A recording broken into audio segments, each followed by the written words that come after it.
એક સુરતના સચિન વિસ્તારમાં 3 બાળકીના શંકાસ્પદ મોત બાદ આરોગ્ય વિભાગ એક્શનના મોડમાં જોવા મળ્યું। પાલી ગામે આરોગ્ય વિભાગની ટીમ દ્વારા તપાસ કરવામાં આવી। ઘટના સ્થળની આસપાસના વિસ્તારની 13 દુકાનોમાંથી આઈસ્ક્રીમના 20 સેમ્પલ લેવામાં આવ્યા।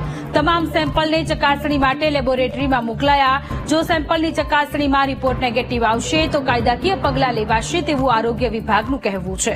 મહત્વનું છે, થોડા દિવસ પહેલા સચિન વિસ્તારના પાલ ગામમાં આઈસ્ક્રીમ ખાધા બાદ બાળકીના મોત થયા હોવાની આશંકા વ્યક્ત કરાઈ હતી।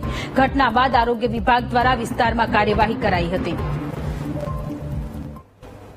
મીડિયામાં 3 બાળકીના શંકાસ્પદ આઈસ્ક્રીમ ખાવાથી તથા ધુમાડાના લીધે મોત થયા હોવાના જે સમાચાર આવેલા તેના અનુસંધાનમાં deputy commissioner health and hospital અને આરોગ્ય અધિકારી સાહેબની સીધી સૂચના અને માર્ગદર્શન હેઠળ સચિન પાલી વિસ્તારમાંથી કુલ 13 સંસ્થાઓમાંથી આઈસ્ક્રીમના 20 નમૂનાઓ લઈ પબ્લિક હેલ્થ લેબોરેટરી સુરત મહાનગરપાલિકાને પૃથ્થકરણ સારું મોકલાવી આપવામાં આવે।